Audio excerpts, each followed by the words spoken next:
অপরিকল্পিত বলবো, বলাও যাবে না, আবার অপরিকল্পিত বলা যায়ও। কারণ শুরু থেকে যে সমস্ত রিসোর্টগুলো উঠেছে, অর্থাৎ 24শে ফেব্রুয়ারি যে সমস্ত 34টা রিসোর্ট পড়ে গেছে, এগুলি বলবো অপরিকল্পিতভাবে, মানে কোনো পরিকল্পিতভাবে রিসোর্ট করা হয় নাই। যাই হোক, শুরুতে এখানে জীবন জীবিকার জন্য সেভাবে রিসোর্টগুলো গড়ে উঠেছে। এরপর থেকে প্রশাসন পরিকল্পিতভাবে 2-4টা রিসোর্ট আস্তে আস্তে ধাপে ধাপে অনুমোদন দিয়েছে, যার ফলে এই পাশের আমরা বলবো যেদিকে পড়ে গেছে ওটা হচ্ছে এক প্রকার গ্রাম অঞ্চল মনে করি।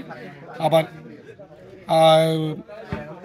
দক্ষিণ দিকের সাইডগুলো মনে করি এটা একটা পরিকল্পিত, যার কারণে সব সময় এর আগেও 2 বছর আগেও দেখে একবার অগ্নিকাণ্ড ঘটেছে, আপনারা ইতিমধ্যে জানেন।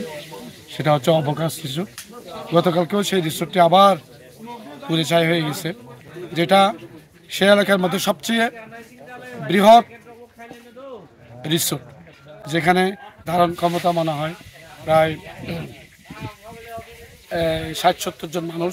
সরকারের কাছে আমি বিনীতভাবে আহ্বান জানাই, আমাদের এই সাজেক পর্যটন এলাকায় অবশ্যই একটা ফায়ার স্টেশন দরকার।